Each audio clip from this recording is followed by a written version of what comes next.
تو سورہ فاتحہ کے 25 یا 27 نام جو لکھے گئے ہیں وہ حدیث سے بھی ثابت ہیں اور آثار سے بھی ثابت ہیں، یعنی صحابہ کرام رضی اللہ عنہم کے ہاں جو فتوے تھے اس میں بھی یہ چیز آئی ہے۔ اس سورت کو نام دیکھیے آپ، الفاتحہ کے علاوہ سورۃ الشفا بھی کہا گیا۔ سورۃ الشفا کا مطلب یہ ہے کہ شفا یعنی بیماری سے صحت کسی کو مل جائے، شفا شین کے زیر کے ساتھ، اور اگر شین کے زبر کے ساتھ اسے پڑھ دیں شفا تو اس کا مطلب ہے کنارہ، کھڈا، کونا۔ اللہ آپ کے بھائی کو شفا دے، اللہ تعالیٰ آپ کو شفا دے، یعنی خدا آپ کو ایک کھڈے میں کر دے، ایک طرف کر دے، اور اللہ آپ کو شفا دے، شین کے زیر کے ساتھ جب بولیں گے تو اس کا مطلب یہ ہوا کہ اللہ تعالیٰ آپ کو عافیت دے، خیر سے رکھے۔ سورۃ الشفا اسے اس لیے کہا گیا کہ رسول اللہ صلی اللہ علیہ وسلم نے بھیجا تھا۔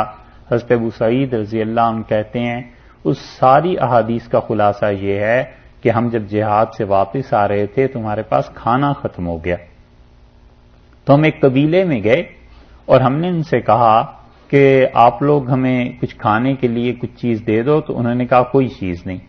تو ہم ان کے مہمان تھے، انہوں نے ہمیں پوچھا ہی نہیں، تو ہم آگے چل پڑے، اور اس کو کسی چیز نے کاٹ لیا، بچھو نے غالباً ایک جگہ آیا، بچھو نے کاٹ لیا اس کے سردار کو۔ تو وہ آئے لوگ بھاگتے بھاگتے ہمارے پاس اور کہا تم میں سے کوئی ایسا ہے جو پڑھنا جانتا ہو، کوئی دم کر دے تاکہ شفا مل جائے۔ تو ہم نے کہا کہ ہاں ہم پڑھ تو دیں گے، مگر یہ بتاؤ تم دو گے کیا؟ پہلے تو نہیں مانتے تھے نا، پھر اب مانے۔ تو انہوں نے کہا اچھا تم بتاؤ کیا ہوگا۔ تو پھر ہوتے ہوتے 30 بکریوں کی بات ہوئی کہ 30 بکریاں ہم لیں گے تب کچھ پڑھیں گے۔ تو جا کر انہوں نے سورہ فاتحہ پڑھی اور جو اپنا تھوک تھا اسے تھتکار دیا، وہ آدمی ٹھیک ہو گیا۔ اب صحابہ رضی اللہ عنہم میں مدینہ منورہ بھی قریب آ گیا تھا، خود یہ اختلاف پیدا ہوا کہ یہ چیز کھائی جائے یا نہ کھائی جائے۔ تو وہ آئے اور انہوں نے کہا رسول اللہ صلی اللہ علیہ وسلم سے پوچھتے ہیں۔ تو جب یہ سارا قصہ سنایا تو رسول اللہ صلی اللہ علیہ وسلم ہنسے اور آپ نے فرمایا یہ تمہیں کس نے بتایا تھا کہ یہ سورہ شفا ہے، یعنی اسے پڑھنے سے شفا مل جاتی ہے اگر مریضوں پہ پڑھ کے پھونکی جائے۔ اور تو آپ نے کہا تمہیں کس نے بتایا تھا کہ یہ سورت جو ہے رقیہ، دم کرنے والی چیز؟ تو انہوں نے عرض کیا اللہ کے رسول میرے جی میں یہ آیا، اور آپ یہ بتائیے جو بکریاں ہم نے لی ہیں یہ جائز ہیں یا نہیں؟ تو رسول اللہ صلی اللہ علیہ وسلم نے فرمایا فَضْرِبُوا لِي بِهَا سَهْمٍ، میرا حصہ بھی اس میں رکھنا، وہ مجھے دے دا، یعنی میرے ذریعے تم نے جب فاتحہ سیکھی ہے تو تم اس میں میرا حصہ بھی رکھو۔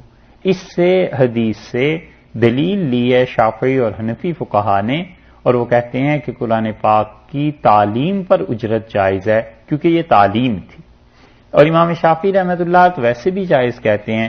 حنفی فقہا کہتے ہیں کہ صرف تعلیم کے لیے اجرت جائز ہے اور تعلیم کے علاوہ اور کسی مقصد کے لیے اجرت جائز نہیں ہے۔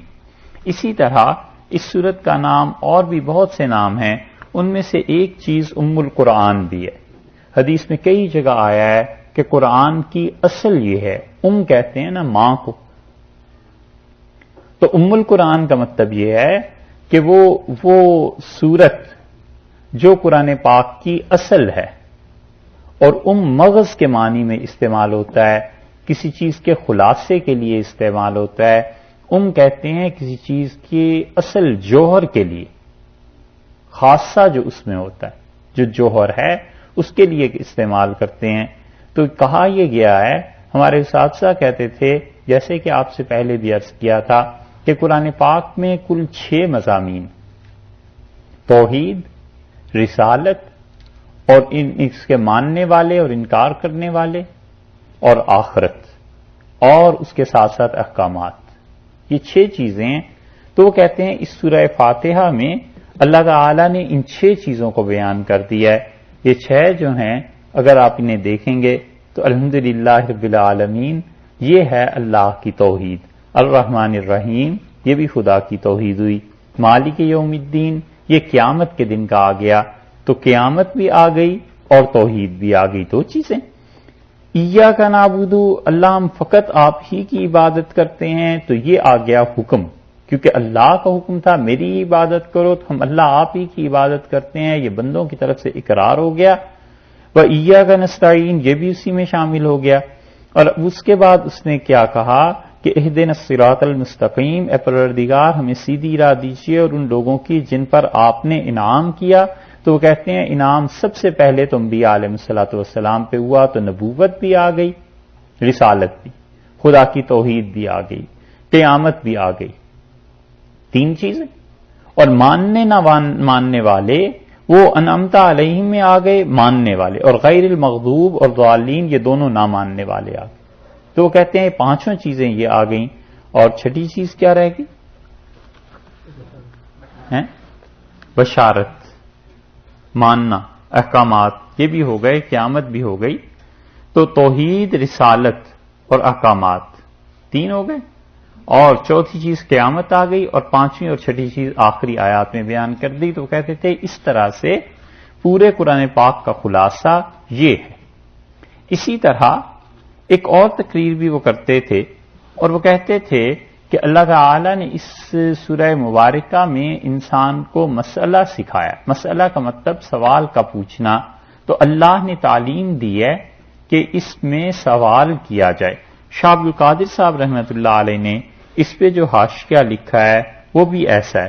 شاہ صاحب کے الفاظ یہ ہیں کہ یہ سورت اللہ صاحب نے بندوں کی زبان سے فرمائی کہ اس طرح کہا کریں۔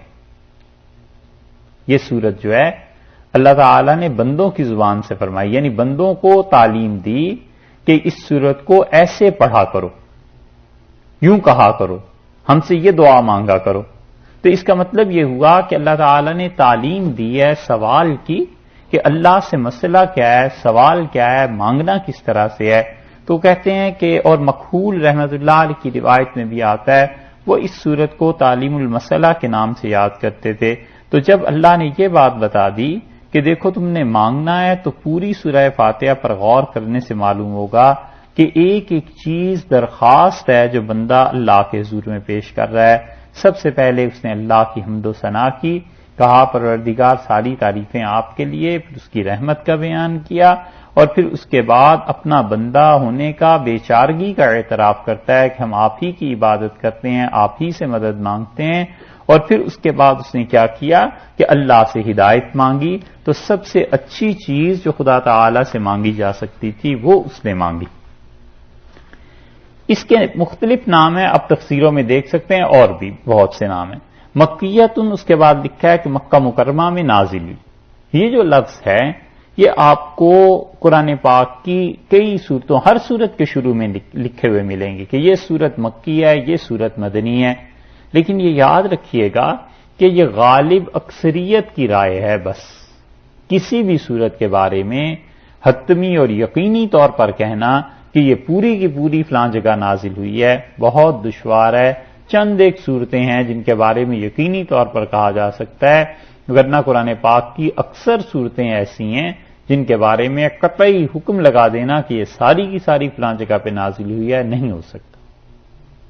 مثلاً تبت یدا ابی لہب ہے، اس کے بارے میں یقینی بات ہے یہ مکہ مکرمہ میں نازل ہوئی۔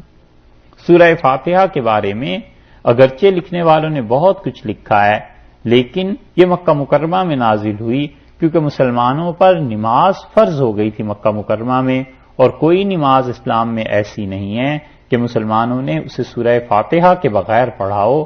تو اس سے معلوم ہوتا ہے کہ سورہ فاتحہ نازل ہو گئی تھی مکہ مکرمہ میں۔ اور باقی صورتیں کئی ہیں، ان کے بارے میں کوئی نہیں کہہ سکتا۔ سورہ بقرہ اگلے صفحے پہ دیکھیں گے تو آپ دیکھیے وہاں لکھا ہے سورۃ البقرہ مدنیۃ، سورہ بقرہ مدینہ منورہ میں نازل ہوئی۔ اب یہ قطعی اور یقینی بات تھوڑی ہے کہ ساری سورت مدینہ منورہ میں نازل ہوئی ہے، اس میں ایسی آیت بھی ہے جس کے متعلق بڑے بڑے اکابر صحابہ رضی اللہ عنہ نے کہا کہ یہ مکہ میں نازل ہوئی تھی۔ ہوتا یہ تھا کہ ہجرت سے پہلے اور ہجرت کے بعد یہ بڑی تقسیم ہے بس، کہ ہجرت کے بعد جو چیز بھی نازل ہوئی ہے وہ مدنی کہلائے گی، چاہے وہ آیات مکہ میں آ کے نازل ہوئی ہیں، کیونکہ رسول اللہ صلی اللہ علیہ وسلم نے مکہ مکرمہ کو فتح کیا۔ اس کے بعد 2 سال 8 ہجری میں مکہ فتح ہوا، 9 اور 10 ہجری میں نبی کریم صلی اللہ علیہ وسلم پر مکہ مکرمہ میں آمد کے موقع پہ وہی نازل ہوئی ہے۔ 10 ہجری میں تو آخری حج تھا، وہ جو آیت ہے کہ الیوم اکملت لکم دینکم، آج کے دن ہم نے آپ کا دین پورا کر دیا، یہ تو یقیناً مکہ مکرمہ میں بلکہ عرفات میں نازل ہوئی، لیکن اسے رکھا رسول اللہ صلی اللہ علیہ وسلم نے مدنی صورت میں ہے، سورہ مائدہ میں۔ تو اس سے معلوم ہوتا ہے کہ اللہ کی طرف سے جہاں حکم ہوتا تھا وہاں رسول اللہ صلی اللہ علیہ وسلم ان صورتوں کو رکھ دیتے تھے۔ تو یہ ہے اصل تقسیم۔ تو قطعی اور یقینی بات اکثر صورتوں کے بارے میں نہیں کہی جا سکتی، بعض آیات ایسی مل جاتی ہیں، جیسے کوئی صحابی رضی اللہ عنہ کہتے ہیں کہ مکہ مکرمہ میں میں نے اس آیت کو سنا تھا، فلاں وقت میں سنا تھا، تو وہ گواہی مل جاتی ہے، مگر چند ایک آیات کے بارے میں قطعی اور حتمی فیصلہ نہیں کیا جا سکتا۔ اور پھر وہ کہتے ہیں کہ اس کی 7 آیات ہیں۔ اس سورہ فاتحہ کی بعض لوگوں نے کہا ہے کہ 8 آیات ہیں، اور یہ جملہ اس لیے نقل کر رہا ہوں کہ ابو عبید کا قول اس کے 8 ہونے کے بارے میں، لیکن آپ کو یاد ہو تو سورہ ہجر میں اللہ تعالی نے فرمایا کہ وَلَقَدْ آتَيْنَاكَ سَبْعًا مِّنَ الْمَثَانِي، اور ہم نے آپ کو 7 آیات دی ہیں مثانی جو بار بار پڑھی جاتی ہیں۔ یا یہ کہ مثانی کا مطلب وہ جو چیز وہ آیات انسان کو عمل پہ، انقلاب پہ، زندگی کی تبدیلی پہ آمادہ کرتی ہیں، وہ آیات ہم نے 7 دی ہیں۔ اب ابو عبید کہتے ہیں جو 8 آیات ہیں، تو ابو عبید کے قول کو کوئی نہیں مانتا۔ یہ جملہ اس لیے آپ سے عرض کیا ہے کہ قرآن پاک کی تفسیر میں یہ بڑا اہم نقطہ اور کام کی بات ہے کہ بہت سے مفسرین آراء نقل کر دیتے ہیں کہ فلاں نے یہ رائے دی، فلاں نے یہ رائے دی، اور اس رائے کو وہ کہتے ہیں یہ شاذ ہے۔ شاذ کا مطلب کسی چیز کا الگ ہو جانا۔ حدیث میں بھی یہ لفظ آیا ہے، رسول اللہ صلی اللہ علیہ وسلم من شذ، جو کسی جماعت سے الگ ہوا، شذ فی النار، وہ جہنم میں جا گرا۔ جو مسلمانوں سے الگ ہوا ان کی مین سٹریم سے، تو پھر وہ کیا ہوتا ہے؟ وہ گمراہ ہو جاتا ہے۔ تو اس لیے شاذ اقوال حدیث میں بھی ملتے ہیں، شاذ اقوال یہاں قرآن پاک میں بھی ملتے ہیں، شاذ اقوال تفسیر میں بھی ملتے ہیں، حتیٰ کہ شاذ اقوال حنفی فقہ میں، مالکی فقہ میں ہر جگہ ملتے ہیں۔ یہ سب چیزیں ایسی ہوتی ہیں جس کی طرف کوئی توجہ نہیں دیتا، بس کسی آدمی کی رائے تھی، بات ختم ہو گئی، اس نے اپنی رائے دے دی، اس کو کوئی نہیں کہتا۔ یہ اصول کی بات آپ سے عرض کر رہے ہیں، شاذ اقوال کی جگہ آئیں گے۔ ابو عبید نے کہا 8 آیتیں، کون مانتا ہے ابو عبید کی؟ سب کہتے ہیں 7 ہیں، 1-2 آدمی کہتے ہیں 8 ہیں، ایک نے کہا 6 ہیں، تو کون پوچھتا ہے؟ ابن کثیر رحمت اللہ علیہ نے یہ دونوں قول نقل کر دیے ہیں، لیکن کوئی نہیں پوچھتا، کہتے ہیں اس کی رائے تھی، بس ختم ہوئی بات، ہم کیا کریں ان کی رائے۔ اسی طرح حدیث میں منسوخ احادیث، بلکہ قرآن سے شروع کرتے ہیں، قرآن پاک میں ایسی آیات آ جاتی ہیں جو آیات منسوخ ہو گئی تھی، نازل ہوئی تھی کسی دور میں۔ قرات ہے، قرات کی بات کریں تو قرات میں بعض اقوال شاذ آ جاتے ہیں۔ مثلا کسی آدمی نے ایک آیت کو پڑھا تو ایسے پڑھا، اگر تو وہ 7 قاری جو 10 قرات 7 10 کہلاتی ہے نا، 10 قاریوں نے یا 7 قاریوں نے اس کو کہا ہو کہ واقعی یہ آیت اس طرح پڑھی جائے گی، تو اس کو تو مانیں گے۔ اس کے علاوہ کوئی پڑھتا ہے تو کہیں گے یہ قرات شاذ ہے، یعنی اسے نہیں پڑھا جائے گا، حتیٰ کہ اس کی روایت کرنا جب تک کہ اس کی تردید نہ کرنی ہو وہ بھی جائز نہیں۔ شاذ قراتیں، یہی چیز جب حدیث میں آتی ہے تو رسول اللہ صلی اللہ علیہ وسلم کی بہت سی احادیث منسوخ ہو گئی، اور بعد میں حضرت صلی اللہ علیہ وسلم نے کوئی نیا حکم دیا تو پتہ چلا پچھلا حکم کینسل ہو گیا تھا، نیا حکم یہ ہے۔ اور امام ابو حنیفہ رحمۃ اللہ علیہ بہت شدید محنت اس بات پر کرتے تھے کہ رسول اللہ صلی اللہ علیہ وسلم کی حدیث میں ناسخ اور منسوخ کا پتہ چلائیں کہ کس چیز نے کس چیز کو کینسل کر دیا۔ اسی لیے وہ کہتے تھے کہ آخری فعل دیکھو رسول اللہ صلی اللہ علیہ وسلم کا کیا تھا، آخری چیز نبی کریم صلی اللہ علیہ وسلم نے کیا کی تھی۔ تو کہتے ہیں جو آخری چیز تھی، اس کا مطلب ہے چھان پھٹک کے آخر پہ اس نتیجے پہ پہنچے۔ اور امام ابو حنیفہ رحمۃ اللہ علیہ کا یہ اصول، اور تو اور امام بخاری رحمۃ اللہ علیہ اس سے نہیں بچ سکے، اسی لیے اپنی صحیح بخاری میں انہوں نے باب قائم کیا ہے کہ رسول اللہ صلی اللہ علیہ وسلم کا آخری فعل دیکھا جائے کہ کیا تھا۔ مثلا کئی مثالیں ہیں اس کی، ایک مثال آپ سے عرض کرتے ہیں جب شراب حرام ہوئی ہے تو عربوں کے یہاں شراب کے لیے برتن ہوتے تھے خاص طور پہ، کدو، تربوز، لوکی، سمجھتے ہیں آپ؟ ہاں بھائی نہ ناراض گوشت کا نام لے لیتے ہیں۔ یہ سبزیاں جو ہیں انہیں کاٹ کر اندر سے اس کا گودا وہ نکال لیتے تھے اور اس پہ لگا دیتے تھے مسالے، تو وہ خوشنما برتن بن جاتے تھے۔ یہ برتن جو تھے شراب کے لیے استعمال ہوتے تھے، برتنوں کے بھی نام تھے۔ جو قومیں بھی شراب پیتی ہیں ان کی شاعری، ان کا ادب ہوتا ہے ایسے۔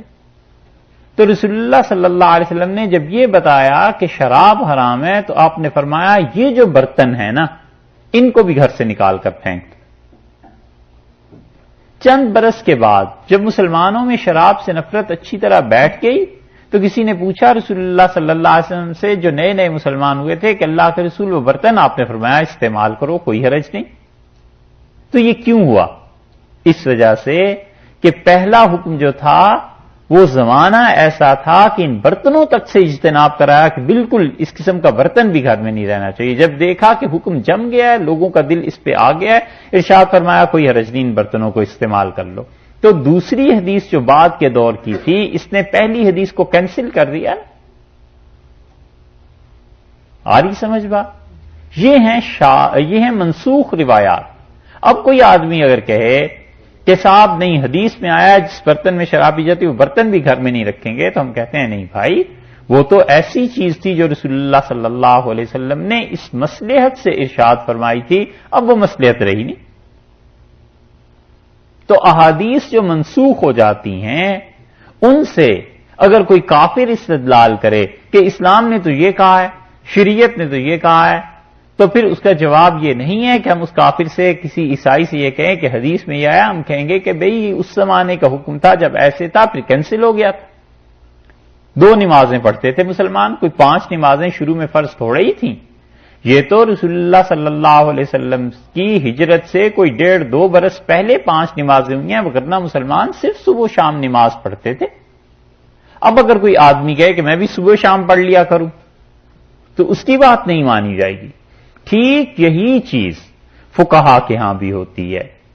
کسی مفتی نے کسی دور میں کوئی فتویٰ دے دیا، لکھنے والوں نے لکھ لیا، اب کوئی آدمی کہے کہ صاحب مالکی فقہ میں تو یہ مسئلہ لکھا ہے، حنفی فقہ میں تو یہ مسئلہ لکھا ہے، تو بات یہ ہے کہ حنفی فقہ اس کا نام ہوگا جو اب بھی متداول ہے، رائج ہے، لوگ اس پہ عمل کرتے ہیں، مفتی اس پہ فتویٰ دیتے ہیں۔ کسی کونے خدرے کا ایک آدمی کسی زمانے میں اس نے فتویٰ دیا، اسے نکال کر کوئی لے آئے اور کہے جناب یہ دیکھیے حنفی فقہ میں تو یوں لکھا ہے، غلط بات ہے، احناف کا وہ مسلک نہیں۔ اسی طرح وہ حدیث بھی نہیں جو منسوخ ہو گئی، اور اسی طرح قرآن پاک کی قرات بھی جو شاذ ہے اسے نہیں مانتے۔ بہت سے انسائکلوپیڈیاز اور بہت سی عیسائی جو کتابیں لکھتے ہیں اس میں وہ اس قسم کی چیزیں جان بوجھ کے داخل کرتے ہیں تاکہ مسلمانوں کو دکھائیں تمہارا دین تو یہ ہے، اور انہیں کہنا پڑتا ہے کہ صاحب کسی آدمی کی ذاتی رائے ہوگی۔ سب وہ آیات فرمایا لکھا اس پہ کہ 7 آیات ہیں، تو 8 اور 6 کا قول وہ شاذ ہوا، اسے کوئی نہیں مانتا۔ سمجھ میں آئی بات؟ یہ اصول بہت جگہ پہ کام آتا ہے۔ اس میں سب سے پہلے تعوذ ہوا کہ اعوذ باللہ من الشیطان الرجیم۔ شاہ ولی اللہ صاحب رحمۃ اللہ علیہ نے اپنی سند میں کل آپ سے عرض کیا تھا نا، اور اس کو پڑھا تھا، یہ جملہ کہلاتا ہے تعوذ، اور تعوذ کا مطلب پناہ میں آنا۔ اور جب کوئی آدمی کہتا ہے اعوذ باللہ تو کہتا ہے پناہ میں جوئم، ہم اللہ سے پناہ مانگتے ہیں۔ یہ سے اور کا جو لفظ ہے اردو میں یہ دونوں طرح سے استعمال ہوتا ہے۔ اللہ کی پناہ مانگتے ہیں شیطان سے، اور اللہ سے پناہ مانگتے ہیں شیطان کی، ایسے ہوتا ہے استعمال۔ اس لیے اس کا مفہوم یہ ہے کہ ہم اللہ تعالی سے درخواست کرتے ہیں کہ ہمیں اپنی پناہ میں لے لے من الشیطان الرجیم، شیطان مردود سے۔ یہ جو جملہ کہا گیا ہے یہ بالاتفاق پوری امت کا اتفاق ہے، قرآن پاک کا جملہ نہیں ہے، بلکہ یہ جملہ اصل میں اللہ کی اس بات کی اطاعت ہے جو اللہ تعالی نے قرآن پاک میں دوسری جگہ پر ارشاد فرمایا کہ فاستعذ باللہ من الشیطان الرجیم، جب تم قرآن پاک کی تلاوت کرو، قرات کرو، تو شیطان مردود کے شر سے اللہ تعالی کے یہاں درخواست دو کہ اللہ تمہیں اپنی پناہ میں لے لے۔ تو اس لیے تعوذ جو ہے کہ اللہ سے یہ درخواست کرنا، یہ پہلا جملہ ہوا، مگر یہ قرآن نہیں، ٹھیک ہے سر؟ اس اعوذ باللہ کو کب کب پڑھتے ہیں؟ اس کو پڑھنا چاہیے قرآن پاک کی تلاوت سے پہلے، تعوذ، اور اس کو پڑھنا چاہیے دوسرا موقع جو ہے وہ نماز ہے۔ ہمارے نزدیک نماز کی پہلی رکعت میں جب سورہ فاتحہ شروع کرتے ہیں، ثنا کے بعد سبحانک اللہم و بحمدک یہ پڑھنے کے بعد، تو ایک مرتبہ اس مقام پہ پڑھنا چاہیے، اور اس کے بعد بسم اللہ اور فاتحہ پڑھ لے، پھر دوسری تیسری چوتھی رکعت جتنی بھی ہیں آگے کو، اس میں بسم اللہ سے شروع کرے گا سورہ فاتحہ کو، پھر اعوذ باللہ نہیں پڑھے گا۔ نماز میں بس ایک مرتبہ اعوذ باللہ ہمارے نزدیک، حنفی فقہا کے نزدیک پڑھ لینا کافی ہے، اور وہ اعوذ باللہ آئے گی بسم اللہ سے پہلے اور ثنا کے بعد۔ یہ ہے مسئلہ۔ آدمی کہتا ہے کہ اللہ اپنی پناہ میں لے لے، کیوں خدا سے پناہ مانگتا ہے؟ اس لیے کہ اصول اور قاعدے کی چیز ہے کہ جیسے کوئی آدمی گھر بنانا چاہتا ہے تو زمین کو صاف کرتا ہے جھاڑ جھنکار سے، اور زمین میں جتنی چیزیں ہیں انہیں اٹھا کر باہر پھینکتا ہے، بس ایسے ہی انسان کہتا ہے دوسرے لفظوں میں کہ خدا بندہ میں تیرے پاک کلام کا آغاز اور تلاوت کر رہا ہوں، اور شیطان ضرور اس میں دخل دینے کی کوشش کرے گا، نئی نئی باتیں سکھائے گا، کچھ کہے گا، اللہ میں تیری پناہ چاہتا ہوں اس مردود سے۔ رجیم، شیطان کو شیطان کیوں کہتے ہیں؟ شطن عربی میں کہتے ہیں کسی چیز کے دور ہو جانے کو، تو یہ چونکہ اللہ کی رحمت سے دور ہو گیا اس لیے اسے شیطان کہا گیا۔ رجیم، رجم سمجھتے ہیں پتھر مارنا، تو یا تو یہ اس لیے رجیم ہے کہ اللہ تعالی کی طرف سے اس پہ لعنت برسائی گئی، لعنت پھینکی گئی، یا اس لیے رجیم ہے کہ شیطان کو دور کر دیا گیا۔ کوئی بھی چیز لے لیں، لیکن بہرحال شیطان مردود سے، اس کے تصرفات سے، یا یہ کہیے زیادہ بہتر کہ اس کے وسوسوں سے اور اس کی شرارتوں سے انسان پناہ مانگتا ہے کہ اللہ آپ اپنی پناہ میں لے لیں تاکہ میں اس تلاوت کا آغاز کر سکوں، اور پھر پڑھتا ہے بسم اللہ الرحمن الرحیم، اللہ کے نام سے آغاز کرتے ہوئے۔ یہ جو با ہے بسم اللہ میں، اس کے کئی ترجمے کیے گئے ہیں، 17 ترجمے اس کے ہوئے عربی لغت کے اعتبار سے۔ ایک دو ہی آپ سے عرض کرتے ہیں۔ با کبھی کبھی آتا ہے مدد کے لیے، تو بسم اللہ، اللہ کے نام سے مدد چاہتے ہوئے۔ اسم تو نام ہو گیا نا، اردو میں بھی استعمال ہوتا ہے آپ کا اسم گرامی، تو اسم جب نام ہوا تو اللہ کے نام کے ساتھ، یعنی اللہ کے نام سے مدد چاہتے ہوئے ایک، اور با کبھی کبھی آتا ہے ساتھ کے معنی میں، کوئی بھی ساتھ ہو تو بسم اللہ، اللہ کے نام کے ساتھ، اور بسم اللہ اس کا مطلب تیسرا آغاز کرنا، اللہ کے نام سے آغاز کرتے ہوئے۔ اس لیے بسم اللہ کا ترجمہ کہیں کہیں آپ دیکھیں گے لکھا ہوتا ہے اللہ کے نام سے آغاز کرتے ہوئے، اور کہیں ہوتا ہے اللہ کے نام کے ساتھ، اور کہیں ہوتا ہے اللہ کے نام سے مدد چاہتے ہوئے۔ یہ سب ترجمے با کی وجہ سے بدلتے ہیں جو بالکل ابتدا میں ہیں۔ بسم اللہ، یہ آپ دیکھیے با کے بعد الف ہونا چاہیے تھا نا، اسم کا الف نہیں لکھا گیا، دیکھا؟ با اسم اللہ یوں ہونا چاہیے تھا نا، الف نہیں لکھا گیا، بلکہ با کو سین کے ساتھ ملا دیا گیا۔ تو بسم اللہ، یہ الف درمیان میں اس لیے اڑ گیا کہ کثرت سے استعمال ہوا ہے، یہ سین اور با آپس میں مل گئے اللہ کے نام کے ساتھ۔ اور ہمارے نزدیک اللہ تعالی کا نام اور ذات ایک ہی چیز ہے، اسم اور مسمى میں ہم فرق نہیں کرتے۔ ممکن ہے آپ میں سے کوئی پڑھے کسی وقت میں پہنچ کے اور علم زیادہ ہو جائے تو مفسرین نے، بڑے بڑے اچھے لوگوں نے اس پہ بحث کی ہے، اور آدمی الجھ جاتا ہے کہ اسم اور مسمى میں فرق کیا ہے، اور یہ کیا کہتے ہیں۔ بس اس سب کا خلاصہ اتنا سمجھو کہ ہمارے نزدیک اسم اور مسمہ میں کوئی فرق نہیں، اللہ کا نام وہی ہے جو اللہ ہے، اور اللہ وہی ہے جو اس کا نام، دونوں میں کوئی فرق نہیں کرتے۔ اللہ تعالی کے نام کے ساتھ کیا کرتے ہوئے؟ اب آگے کوئی فعل نہیں ہے اس میں، اللہ کے نام کے ساتھ آغاز کرتے ہوئے، اللہ کے نام کے ساتھ کتاب پڑھتے ہوئے، اللہ تعالی کے نام کے ساتھ کھانا کھاتے ہوئے، تو اس لیے بہتر بات یہ نقل کی گئی ہے کہ وہ کہتے ہیں بسم اللہ جو ہے اس کا مطلب یہ ہوگا کہ جو کام بھی میں کر رہا ہوں اللہ کے نام کے ساتھ شروع کر رہا ہوں، اور وہ اپنے طور پہ سوچ لے گا یا اپنے طور پہ زبان سے کہہ لے گا کہ اللہ کے نام کے ساتھ میں پڑھنا شروع کرتا ہوں۔ یہاں پر پہلے یہ بتایا گیا کہ اللہ کے نام کے ساتھ اس چیز کا آغاز کیا جائے، اور رسول اللہ صلی اللہ علیہ وسلم بسم اللہ کو پڑھتے تھے، بہت جگہ پہ نبی کریم صلی اللہ علیہ وسلم نے تلقین کی ہے پڑھنے کی، اور ان میں سے جیسے سواری پر بیٹھتے ہوئے حدیث میں آیا بسم اللہ کا پڑھنا، جیسے نماز میں آیا ہے بسم اللہ کا پڑھنا کہ پہلی رکعت میں اعوذ باللہ کے بعد، لیکن دوسری تیسری چوتھی رکعت جتنی بھی ہے سورہ فاتحہ سے پہلے بسم اللہ کا پڑھنا یہ سنت موقدہ ہے۔ اور اگر کوئی آدمی عادت یہ بنا لے کہ دوسری تیسری چوتھی رکعت میں شروع کی فاتحہ الحمدللہ سے نماز شروع کر دی اور بسم اللہ نہیں پڑھے گا تو یہ گناہ کی بات ہے۔ ہر صورت کے ہر مرتبہ ہر رکعت میں سورہ فاتحہ کے آغاز میں بسم اللہ پڑھنی چاہیے۔ اسی طرح کھانے پینے سے پہلے بھی بسم اللہ پڑھنے کا حکم ہے، رسول اللہ صلی اللہ علیہ وسلم نے یہ بات ارشاد فرمائی ہے۔ ذبح میں بھی بسم اللہ واللہ اکبر یہ کہنے کا حکم ہے۔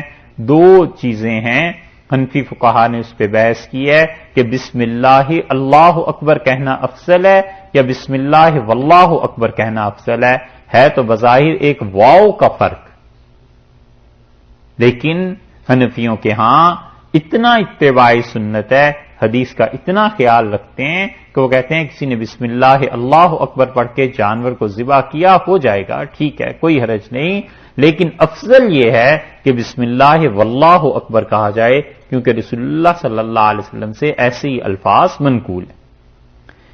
اس کے بعد اللہ تعالی کا یہ ذاتی نام ہے اللہ،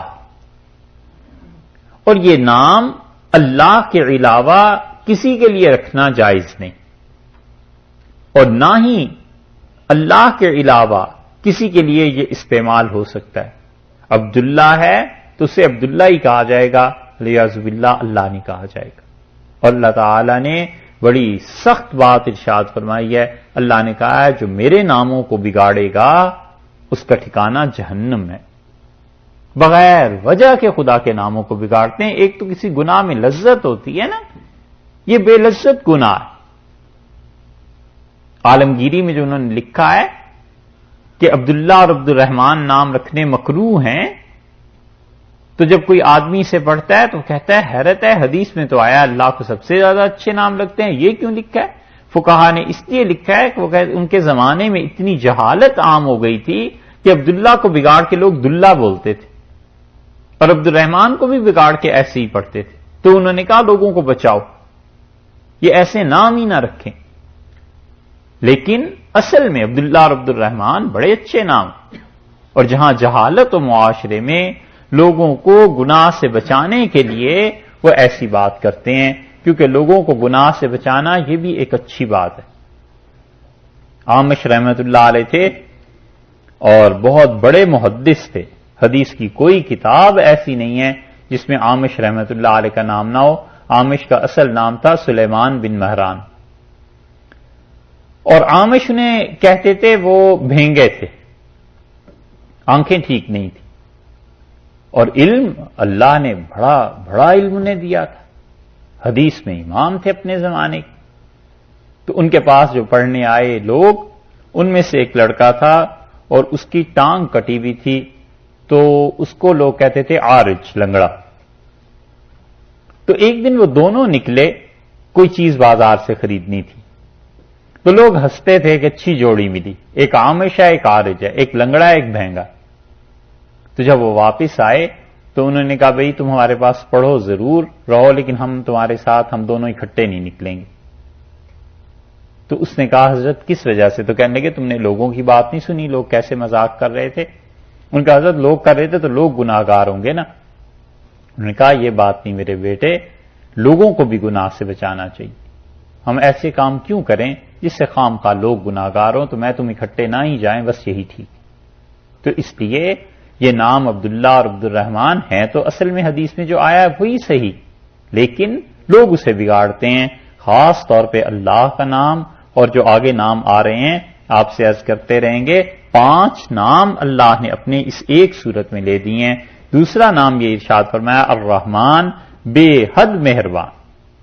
رحمان جو ہے یہ فعلان کے وزن پر ہے، اور اس وزن پہ جتنے لفظ آتے ہیں عربی میں، ندمان، عطشان، فرحان، اس میں شدت پائی جاتی ہے۔ فرحان بہت ہی خوش، رضوان بہت ہی پسندیدہ، رحمان بہت رحم کرنے والا، بے انتہا مہربان۔ اور جب اللہ کی یہ رحمت جوش میں آئی، عروج پہ پہنچی، تو پھر کیا کام اس نے کیا؟ اللہ نے فرمایا الرحمن علم القرآن، اللہ نے قرآن کی تعلیم دی۔ اس کی انتہائی مہربانی اور انتہائی رحمت ہے اس انسان پہ جس انسان کو قرآن سمجھ میں آ جائے اور قرآن کی تعلیم نصیب ہو۔ وہاں فرمایا الرحمن علم القرآن خلق الانسان علمہ البیان، ہم نے انسان کو پیدا کیا اور اسے بولنا سکھایا اور اس قرآن کی تعلیم دی۔ یہ بہت بڑی مہربانی ہوئی خدا کی۔ اسی لیے رسول اللہ صلی اللہ علیہ وسلم نے فرمایا کہ جسے قرآن سمجھ میں آ جائے پھر وہ کسی آدمی کو دیکھ کر یہ سوچے کہ اللہ نے مجھ سے زیادہ تو اس پر انعام کیا، گاڑی، کوٹھی، حکومت اور چیزیں دیکھ کے، تو رسول اللہ صلی اللہ علیہ وسلم نے فرمایا اس نے اس علم کی توہین کی جو اللہ نے اسے دیا تھا۔ تو یہ بہت بڑی چیز ہے۔ فرمایا الرحمن نہایت مہربان، الرحیم، رحیم کا مطلب بے حد رحمت کرنے والا، لیکن یہ جو رحیم ہے عربی قاعدے میں فعیل کے وزن پر آتا ہے، اس کا مطلب ہے بار بار رحمت کرنے والا، ایک بار نہیں، جو مسلسل رحمت کرتا ہے۔ تو بسم اللہ الرحمن الرحیم، اللہ تعالی کے نام کے ساتھ آغاز کرتا ہوں جو کہ نہایت مہربان اور بار بار رحم کرنے والا ہے۔ یہ بار بار رحم کرنا جو ہے نا، یہ اس بات کی دلیل ہے کہ انسان بار بار خطا کرے گا، نافرمانی کرے گا، تو یہ اس کے لیے بشارت ہے کہ تم بار بار آتے رہو، ہم بار بار مہربانی کرتے رہیں۔ یہ ہے رحمت۔ الحمدللہ رب العالمین، ال جو ہے اس کا مطلب کیا ہے؟ مفسرین نے بہت سی اس پہ مباحث کیے ہیں۔ 2 باتیں آپ سے عرض کرتے ہیں۔ ال کا یا تو مطلب ہے استغراق، استغراق کا مطلب یہ ہوا کہ تمام کی تمام جتنی بھی تعریفیں دنیا میں جہاں بھی جو تعریف پائی جاتی ہے للہ، اللہ کے لیے، کوئی خوبصورت ہے تو وہ بھی تعریف اللہ کے لیے، اللہ نے اسے حسن دیا ہے۔ کوئی صاحب علم ہے تو وہ بھی تعریف اللہ کے لیے، اللہ ہی نے اسے علم دیا ہے۔ کوئی آدمی سخی ہے تو بھی تعریف اللہ کے لیے کہ اللہ ہی نے اسے سخاوت اور دولت دیا اور جذبہ دیا ہے۔ تو اس کا مطلب یا تو یہ ہے کہ تمام تعریفیں اللہ کے لیے، یا تو یہ ترجمہ کیا جائے، اور یا پھر ال کو دوسری طرح لیا گیا ہے، ایک ہے کامن ناؤن اور ایک ہے پراپر ناؤن۔ اور جب بھی آپ جانتے ہی ہیں کہ کامن کو جب پراپر ناؤن میں چینج کرنا ہو تو اس کے لیے ہر زبان میں کچھ قاعدے ہوتے ہیں۔ العرب جب لگاتے ہیں تو اس کا مطلب یہ ہے کہ کوئی خاص چیز ہو گئی، بیت مثلاً گھر، اور البیت ایک خاص گھر۔ ال جو لگتا ہے وہ اسے خاص کر دیتا ہے۔ ہمارے جو استاد تھے وہ کہتے تھے کہ اس کا ترجمہ یوں کرنا چاہیے کہ کچھ خاص تعریفیں اللہ کے لیے، اور کچھ خاص تعریفوں سے مراد یہ کہ وہ تعریفات جو الوہیت کے درجے کی ہیں، اللہ ہونے کی وجہ سے ہیں، وہ اسی کے ساتھ مختص۔ کیونکہ تعریفیں تو ہم ایک دوسرے کی بھی کرتے ہیں، تو انسان سوچتا ہے کہ جو ایک دوسرے کی ہم تعریف کر رہے ہیں یہ کیا چیز ہے؟ تو تو آپ سے پہلے عرض کر دیا تھا کہ دو طرح کی تعریف ہے.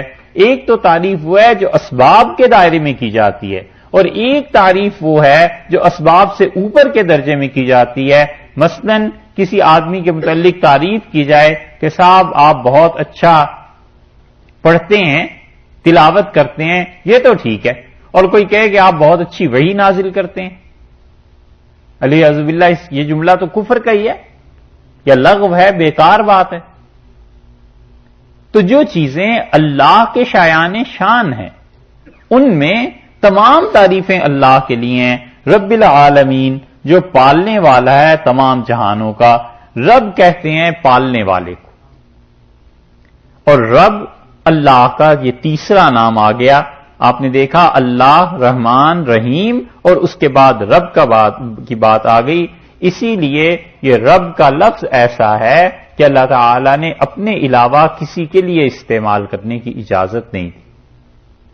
قرآن پاک میں جہاں آیا ہے وہاں ساتھ کوئی نہ کوئی ضمیر آئی ہے. انہ ربی، وہ میرا تربیت کرنے والا ہے.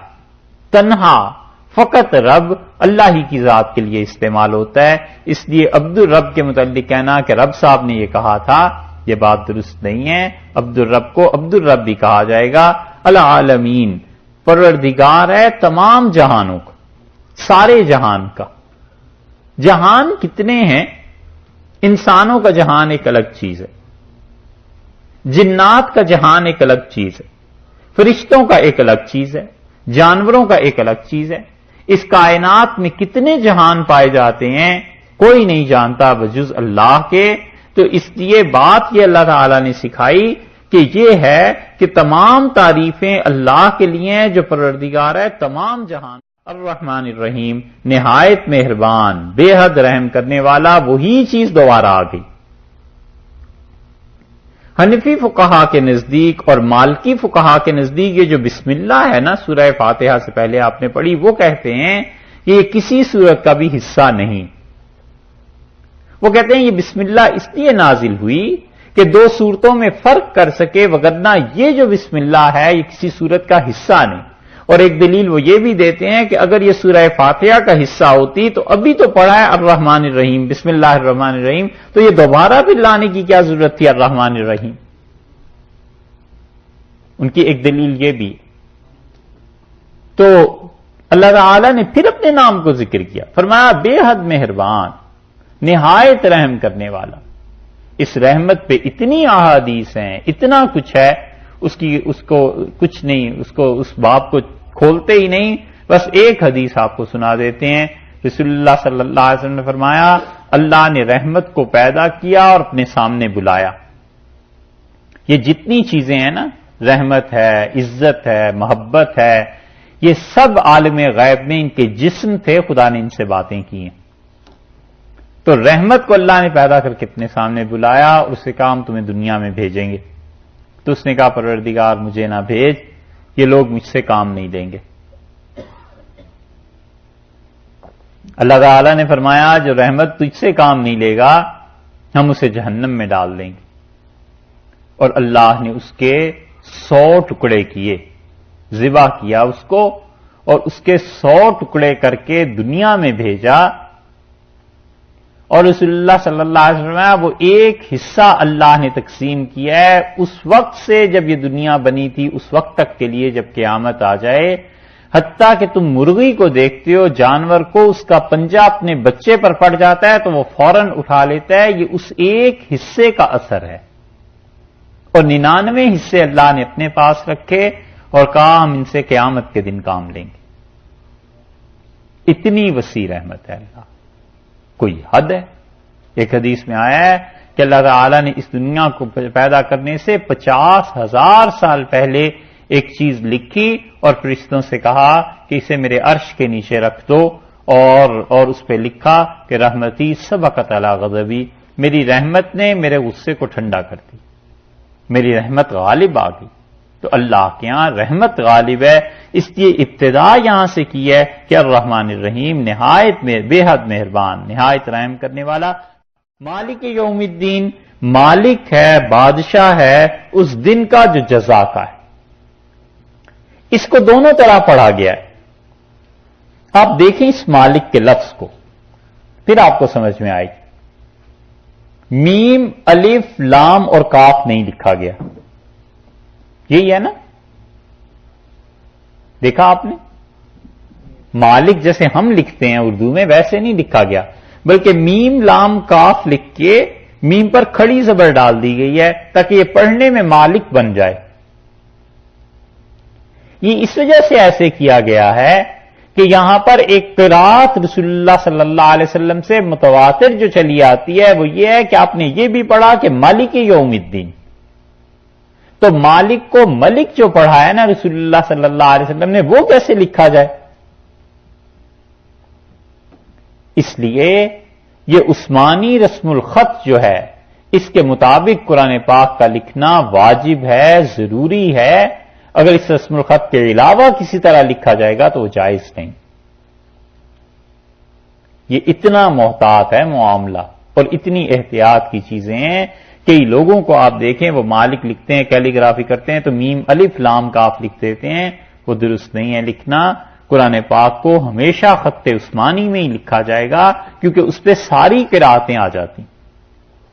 دانی نے رحمت اللہ علیہ اور امام جزری رحمت اللہ علیہ نے اس پہ مستقل مباحث لکھی اپنی کتابوں میں، التحسیر میں بڑی اچھی بحث کی۔ تو مالک یوم الدین، مالک پڑھ لیجئے، ملک پڑھ لیجئے، دونوں قراتیں ہیں رسول اللہ صلی اللہ علیہ وسلم دونوں طرح پڑھا ہے، ملک یوم الدین بھی اور مالک یوم الدین بھی۔ مالک کا مطلب ہے بادشاہ، ملک کا مطلب، اور مالک کا مطلب آقا۔ اور اسی کو سفیان ثوری رحمت اللہ علیہ نے کہا ہے کہ شہنشاہ، مسلم میں اور جگہ بھی حدیث آتی ہے کہ شہنشاہ یعنی بادشاہوں کا بادشاہ۔ اسی لیے رسول اللہ صلی اللہ علیہ وسلم اخنع الاسم، اللہ کو جس بات سے، جس نام سے شدید نفرت ہے، بڑا برا اللہ کو نام لگتا ہے جو، وہ یہ کہ تم کسی کو کہو شہنشاہ، منع کیا اس نام سے۔ آپ نے فرمایا وہ ایک اللہ ہی ہے جو بادشاہوں کا بادشاہ ہے۔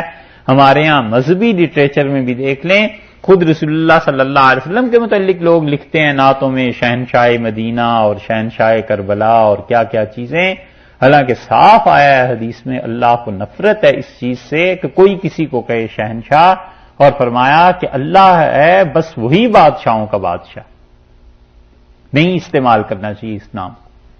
یوم الدین قیامت کے دن کا، یہ یوم کا جو لفظ ہے کیا ہے؟ دن کتنا ہے؟ دن ایک تو وہ ہے جو ہم اور آپ کاؤنٹ کرتے ہیں نا، طلوع اور غروب۔ ایک دن وہ ہے جو شریعت بتاتی ہے، وہ ہے صبح صادق سے لے کے غروب آفتاب تک۔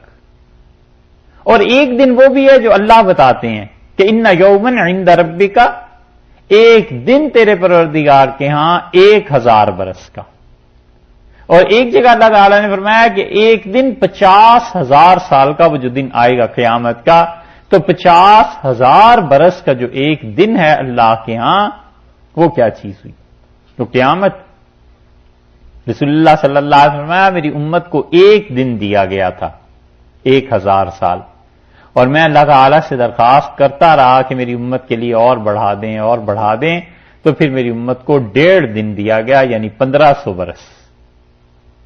اس سے بعض حضرات نے یہ نتیجہ نکالا ہے کہ 1500 برس جب پورے ہو جائیں گے، گویا آج سے 75 برس کے بعد پھر قیامت کی علامتیں تیزی سے آنا شروع ہو جائیں گی۔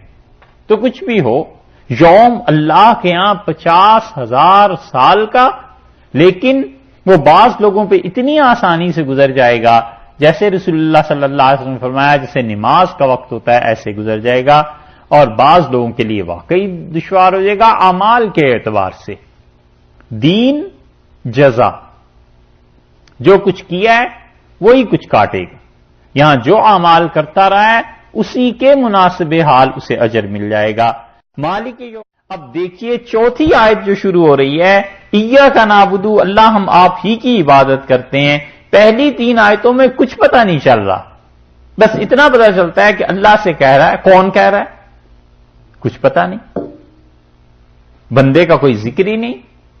اور یہ قرآن پاک میں کئی جگہ ہے کہ قرآن غائب حاضر کی بات کر رہا ہوتا ہے، ایک دم سے غائب پہ آ جاتا ہے۔ تم لوگوں نے یہ کیا تھا، یہ کیا تھا، یہ کیا تھا، اور وہ یہ کر رہے تھے. اور قرآن کبھی کبھی بالکل غائب کی باتیں کرتا ہے، وہ یہ کر رہے تھے، وہ یہ کر رہے تھے، اور تم یہ کر رہے. اسی طرح یہ غائب سے حاضر اور حاضر سے غائب کے صیغے قرآن پاک میں بہت جگہ پر آئیں گے، اور یہ عربوں کا ایک سٹینڈرڈ ہے، ان کے ادب کا ایک حصہ ہے. کسی بھی قوم کا ادب ظاہر ہے کہ اس کے کلام سے جانچا جاتا ہے، دوسری زبانوں سے تو نہیں جانچتے. تو اس لیے پہلی 3 آیتوں میں کچھ پتہ نہیں چل رہا، ایک دم سے بات آ گئی کہ ایاک نعبد، اللہ فقط تیری عبادت کرتے ہیں، و ایاک نستعین، اور صرف آپ ہی سے مدد چاہتے ہیں. چائے پی لیجیے پھر اس پہ بات کرتے ہیں. بسم اللہ الرحمن الرحیم. اچھا صاحب، یہ جو آیت کریمہ ہے ایاک نعبد، یہ جو آپ سے میں نے عرض کیا تھا کہ بعض حضرات 8 آیات اس میں مانتے ہیں، وہ اس کو ایک آیت شمار کرتے ہیں. یہاں پہ وہ کہتے ہیں کہ ایاک نعبد یہ مستقل ایک آیت ہے، یہاں رک جانا چاہیے. و ایاک نستعین، اس طرح وہ 8 آیتیں اس کی کرتے ہیں، لیکن یہ شاذ قول ہے، امت میں کوئی بھی اس بات کا قائل نہیں رہا، نہ کسی نے قرآن پاک کو اس طرح پڑھا ہے. 7 آیتیں ہمارے نزدیک بھی ہیں، اور بسم اللہ کے علاوہ 7 آیتیں ہیں سورہ فاتحہ کی. آگے آ رہی ہے بات، آپ سے عرض کرتے ہیں. ایاک نعبد، اللہ ہم فقط آپ ہی کی عبادت کرتے ہیں. یہ ایاک کا جو لفظ ہے، اس کا مطلب یہ ہے کہ صرف فقط تیری ہم بندگی کرتے ہیں. اور عبادت یہ بندگی کا نام ہے، اور بندگی سب سے بڑا اور سب سے اعلیٰ مقام ہے جو کسی بھی انسان کو مل سکتا ہے. اس سے بڑا کام اور کوئی نہیں، اس سے بڑا مقام نہیں کہ بندہ بن کے رہے. اور ایاک نعبد کا مطلب دوسرے لفظوں میں بھی یہ بھی ہے کہ اللہ صرف تیری ہی عبادت کرتے ہیں اور تیرے علاوہ کسی کی عبادت نہیں کرتے. اللہ تعالی کی عبادت اور اللہ کے علاوہ غیر کی عبادت میں اصل فرق کرنے والی چیز نیت ہے. اللہ کی عبادت اور غیر اللہ کی عبادت میں فرق کرنے والی اصل چیز نیت ہے. حضرت نے شاہ عبدالعزیز صاحب محدث دہلوی رحمۃ اللہ علیہ نے اپنے فتاوی میں تفسیر میں ایک جگہ بہت اچھی بحث اس پہ کی ہے، اور بتلایا ہے کہ اصل میں فرق کرنے والی چیز انسان کی نیت. ایک آدمی اپنے عقیدے میں کسی کے متعلق بھی، حتیٰ کہ انبیاء علیہ الصلوۃ والسلام میں سے کسی نبی علیہ السلام کے متعلق بھی اس کا عقیدہ یہ ہے کہ یہ میرے حالات کو جانتے ہیں سب کچھ، اور جو چاہیں سو کر سکتے ہیں، نفع نقصان یہ سب چیزیں ان کے اختیار میں ہیں. اب اس عقیدے کے تحت وہ اگر ان کے سامنے ہاتھ بھی باندھے گا تو یہ بھی شرک کی ایک قسم ہے، کیونکہ ہاتھ باندھنا بندگی کی علامت. سجدہ کرے گا تو بھی شرک ہے، رکوع کرے گا تو بھی شرک ہے، ان کے نام کا کوئی جانور ذبح کرے گا تو بھی یہ شرک ہے. اور اس پہ تقویت الایمان میں مولانا اسماعیل شہید رحمۃ اللہ علیہ نے لمبی بحث کی ہے، وہ پڑھنی چاہیے. اور اگر کسی انسان کا یہ عقیدہ نہیں ہے کسی کے بارے میں، اور پھر وہ اس کے سامنے سجدہ کرتا ہے، تو ہم یہ کہیں گے کہ یہ حرام فعل ہے، بالکل نہیں کرنا چاہیے تھا، کبیرہ گناہ کیا ہے، مگر شرک نہیں ہے، کیونکہ اصل میں فرق کرنے والی چیز وہ نیت ہے، اس کا ارادہ اور عقیدہ ہے کہ کس عقیدے کے تحت وہ کیا کام کر رہا. یہ فقہا نے اس کی تفصیل لکھی ہے. اور ایاک نعبد جو یہاں لائے ہیں تو جڑ کاٹ دی شرک کی، کہ آدمی کہتا ہے کہ پروردگار فقط تیری عبادت کرتا ہوں، یعنی اے اللہ تیرے علاوہ کسی کی عبادت نہیں کرتا، اور عبادت کی جتنی بھی قسمیں ہیں وہ سب کی سب تیرے ہی ساتھ ہیں، تیرے علاوہ کسی کے ساتھ نہیں ہیں. وہ عبادت خواہ مال سے ہو اور وہ خواہ عبادت جان سے ہو، جس طرح کی بھی عبادت ہے وہ گویا اللہ ہی کے لیے کرتا ہے. عبادت کے مفہوم میں دو چیزیں ہم نے بتایا آپ کو کہ وہ داخل ہیں. ایک معبود کے متعلق یہ عقیدہ رکھنا کہ اسے ہمارے حالات کا علم ہے، اور دوسرے اس کے متعلق یہ عقیدہ رکھنا کہ نفع اور نقصان یہ چیزیں اس کے پاس. اس اعتقاد اور شعور کے ساتھ جس کو بھی معبود مانے وہ اس کا مالک قرار پائے گا اس کے عقیدے کے مطابق. اللہ کو مانے گا اللہ کی عبادت ہے، اور کسی اور کو مانے گا تو اس کی عبادت کرے گا. لیعذ باللہ. مدارج السالکین ایک کتاب ہے ابن قیم رحمۃ اللہ علیہ کی. یہ ابن قیم جو ہے نا یہ کہنے میں شاگرد ہیں ابن تیمیہ کے، شیخ الاسلام کے رحمۃ اللہ علیہ، مگر حقیقت میں بعض جگہ پر ابن قیم رحمۃ اللہ علیہ کا علم اور ان کی قلم کی روانی اور جولانی اور ان کے معارف اور ان کے علوم اپنے شیخ سے بھی آگے. ہرات ہے نا افغانستان میں، یہاں کے ایک صوفی تھے. انہوں نے ایک کتاب لکھی، عبداللہ انصاری ہروی، ہرات کے رہنے والے تھے رحمت اللہ علیہ. انہوں نے ایک کتاب لکھی تھی منازل السائرین، عربی میں تصوف پہ، اور ابن قیم رحمت اللہ علیہ نے اس کی شرح کی ہے 5 جلدوں میں یا 4 جلدوں میں، اب جو چھپی ہے کوئی کہیں 5 میں کہیں 4 میں، مدارج السالکین کے نام سے. اور بہت اچھی کتاب ہے، اور ترجمہ غالباً ابھی تک اس کا ہوا نہیں اردو میں، مگر عربی کبھی آ جائے پڑھنی لکھنی تو اس کتاب کو پڑھیے گا. اسے پڑھ کے احساس ہوتا ہے کہ مدارج السالکین میں انہوں نے کن کن مقامات پہ بحث کی. اور شیخ نے ایک جگہ جو عبارت لکھی ہے مدارج السالکین میں وہ آپ کو سناتے ہیں. وہ کہتے ہیں کہ العبادت عبارت عن الاعتقاد والشعور. عبادت جو ہے وہ نام ہے اس عقیدے اور اس شعور کا، اس سمجھداری کا، اس عقیدے کا،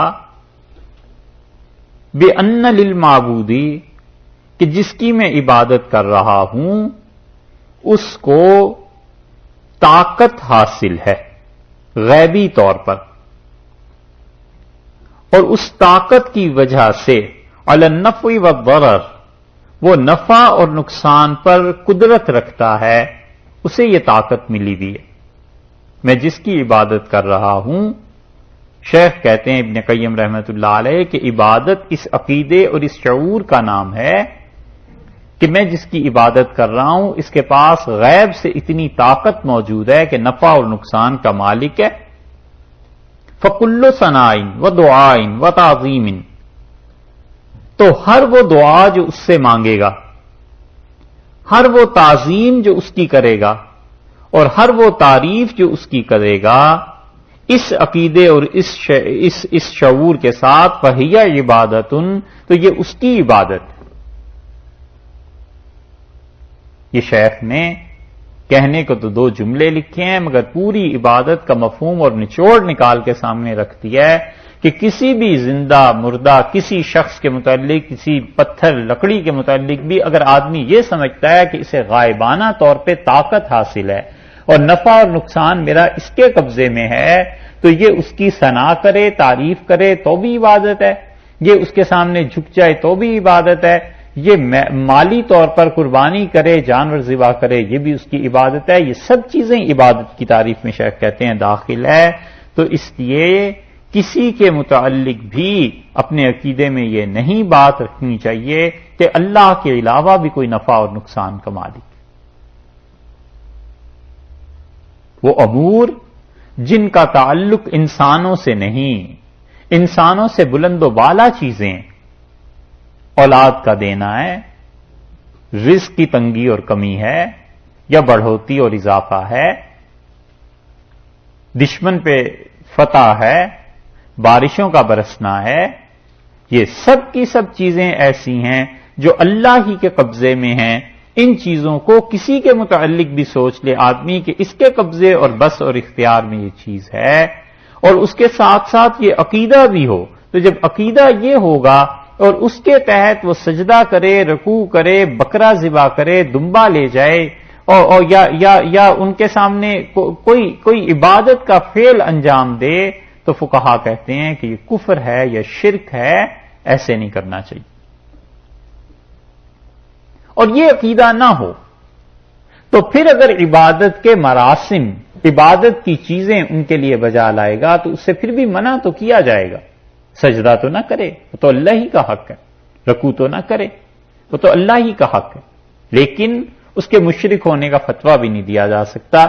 یہ ہے وہ چیز جو فرمائی ہے کہ دیکھو ایاک نعبد، بندہ یہ کہتا ہے کہ پروردگار ہم فقط آپ ہی کی عبادت کرتے ہیں، یعنی اللہ میرا یہ عقیدہ ہے کہ نفع اور نقصان کا مالک بھی تو ہی ہے، اور میری تمام حاجات اور ضروریات کو بس تو ہی جانتا ہے، اور میں نفع اور نقصان دونوں میں تیرے ہی ساتھ وابستہ ہوں اور تجھی سے دعا مانگتا ہوں، تیری عبادت کرتا ہوں۔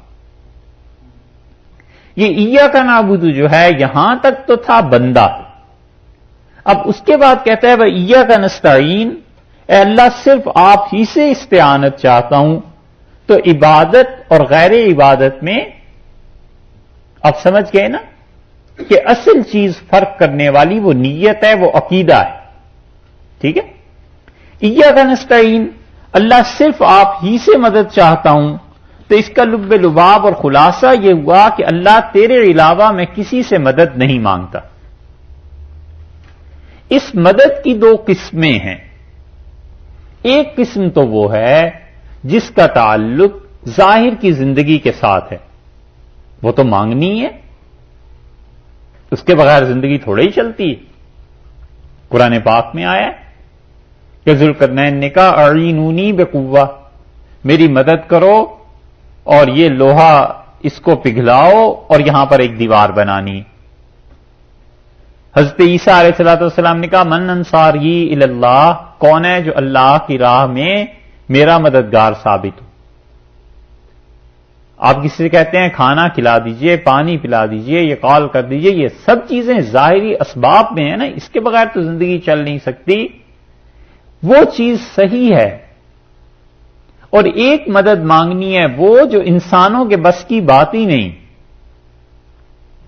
مثلا بارش نہیں ہو رہی تو آدمی اب کہے کہ صاحب آپ بارش برسا دیجئے، علیہ باللہ، یہ کسی انسان کے بس کی بات تھوڑی ہی ہے۔ کوئی آدمی کسی سے کہے کہ آپ شفا دے دیجئے، ڈاکٹر سے یہ تو کہہ سکتا ہے کہ ڈاکٹر صاحب آپ دوائی دیں، اسے اچھی طرح دیکھیں، اللہ کرے اسے شفا ہو جائے، یہ تھوڑا ہی کہتا ہے کہ ڈاکٹر صاحب شفا دے دیں۔ تو وہ چیزیں جو اسباب سے اوپر کے درجے کی ہیں اور جن کا تعلق محض ذات باری تعالی سے ہے، اس میں اللہ کے ساتھ کسی سے بھی مدد مانگے گا تو وہ شرک کہلائے گا۔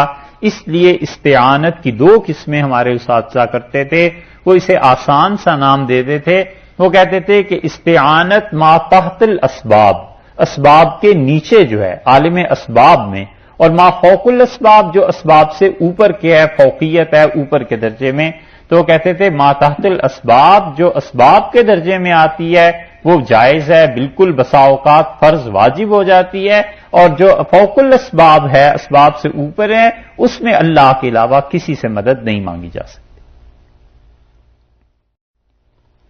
اس کے بعد بندہ دعا کرتا ہے، دعا مانگتا ہے، اور دعا مانگنے میں سب سے اچھی چیز جسے وہ طلب کر سکتا ہے اپنے پروردگار سے وہ ہدایت ہے، اور کہتا ہے کہ اہدنا الصراط المستقیم، اے پروردگار مجھے صحیح راہ پر ثابت رکھ۔ یہ جو ہدایت کا لفظ ہے قرآن پاک میں دو طرح سے آیا ہے، قرآن پاک ہے کبھی کبھی اس اہدنا اور یہدی اور یہ جو ہدایت کے صیغے ہیں ان کے بعد کوئی اور لفظ آتا ہے۔ مثلا آپ دیکھیے سورہ انعام کو، یہاں پر ایک آپ کو جگہ مل جائے گی، یہ ہے خالص عربی لغت کا مسئلہ اگر عربی پڑھے ہوئے ہوتے آپ لوگ تو پھر اتنی تشریح کی ضرورت نہیں تھی، مگر ہم آپ سے کوشش کرتے ہیں آپ کو کچھ بات ممکن ہے آپ کی سمجھ میں آ جائے۔ سورہ انعام میں 7ویں پارے میں آپ دیکھیے،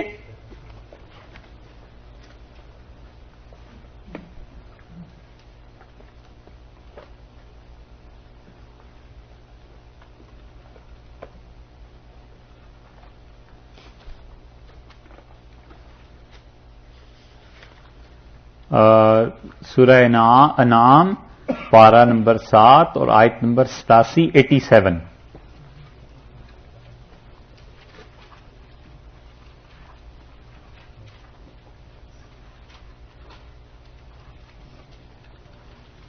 تین جگہیں آپ کو بتانی ہے۔ 87 ملی؟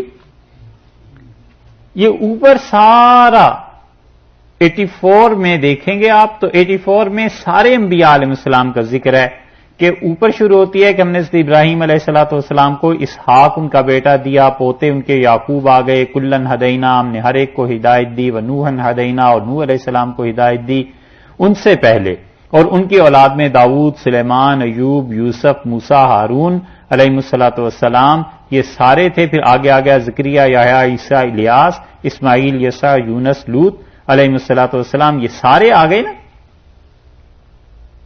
ہے نا؟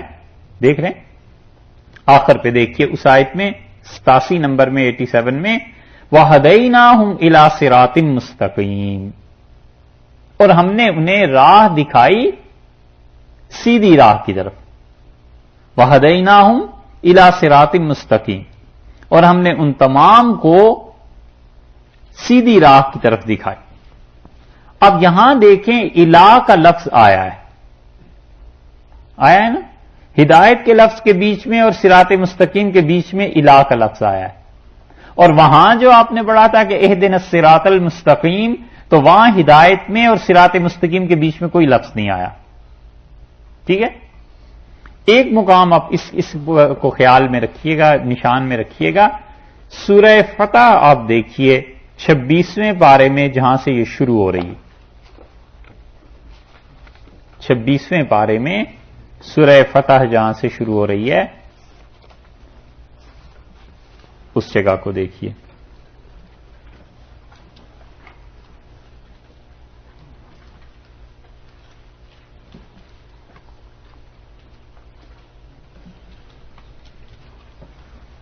ملی 26ویں پارے میں سورہ فتح،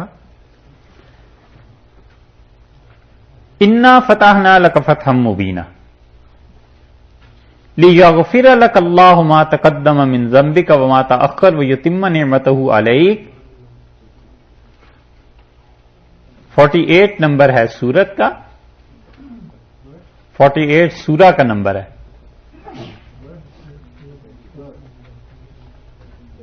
26واں پارہ 48 سورت کا نمبر ہے، بالکل آغاز سے ہم اسے پڑھ رہے ہیں، جہاں دوسری آیت اس کی ختم ہو رہی نا وَيَهْدِيَكَ صِرَاطًا مُسْتَقِيمًا۔ یہاں دیکھیے ہدایت میں اور صراط مستقیم کے بیچ میں کوئی لفظ ہے نہیں ہے نا؟ نہیں ہے نا؟ دیکھا قرآن پاک میں دونوں طرح آئے گا، کہیں کہیں بیچ میں لفظ ایک آ جاتا ہے جسے عرب اپنی اصطلاح میں کہتے ہیں کہ یہ حرف جر ہے۔ حرف جر کا مطلب یہ ہے کہ وہ اپنے بعد جو اس کے لفظ آتا ہے اس کو زیر لگا دیتا ہے۔ یہ تو جب عربی پڑھیں گے تو 17 حروف ایسے ہیں جو کہتے ہیں کہ جار مجرور کی بحث ہے، یعنی کون سے حرف پہ کس حرف پہ کیا فرق پڑتا ہے۔ جہاں یہ ہدایت اور صراط مستقیم کے بیچ میں کوئی حرف جر آ جائے اس کے معنی اور ہوتے ہیں، جیسا کہ سورہ انعام میں آپ نے دیکھا ہے، وہاں آگے ہے نا وَهَدَيْنَاهُمْ إِلَىٰ صِرَاطٍ مُسْتَقِيمٍ، ہے نا سورہ انعام میں، ٹھیک ہے؟ اور کبھی جہاں یہ لفظ نہیں آتا اس کے معنی اور ہوتے ہیں۔ جہاں یہ لفظ آ جائے الہ، جیسے آ گیا ہے سورہ انعام میں، تو اس کا مطلب ہے اراۃ الطریق۔ شاہ ولی اللہ صاحب رحمۃ اللہ علیہ اس کا ترجمہ کرتے ہیں راہ دکھانا، راہ دکھانا۔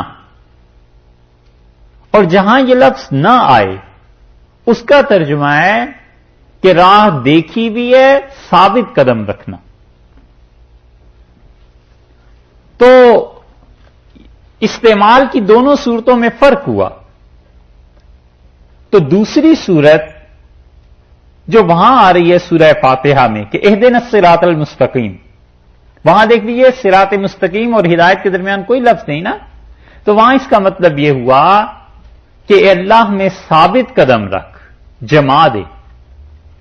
اس کو ہمارے اساتذہ کہتے تھے کہ مطلوب تک پہنچا دے.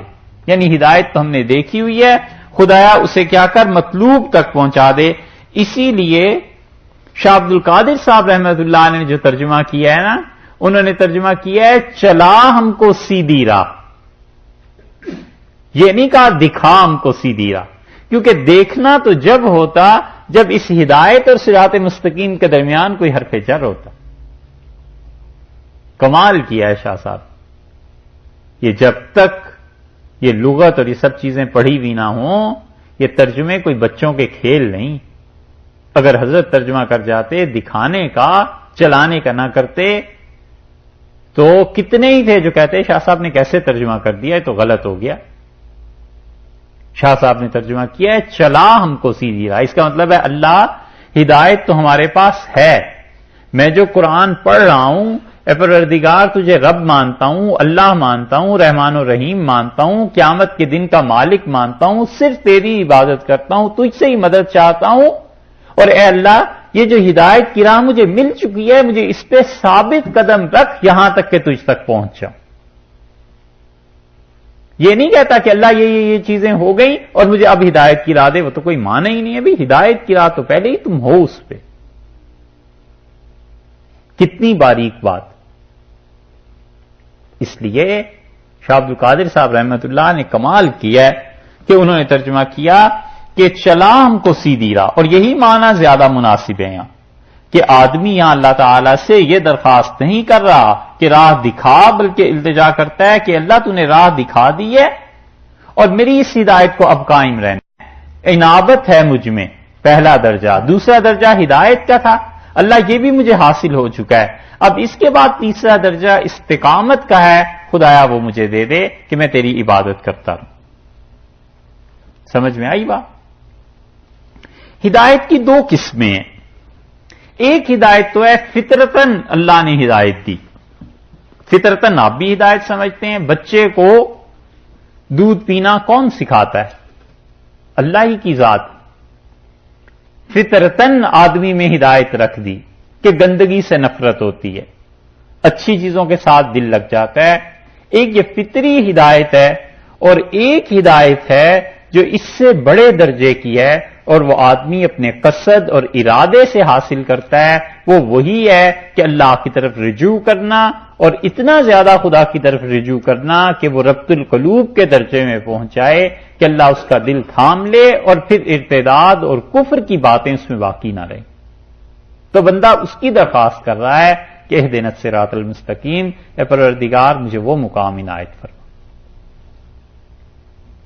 بہت سی چیزیں مسلمانوں میں جو گم ہو گئی ہیں ان میں سے ایک چیز یہ بھی گم ہو گئی ہے کہ ہمت نہیں رہی کہ بلند چیزوں کی تمنا کریں.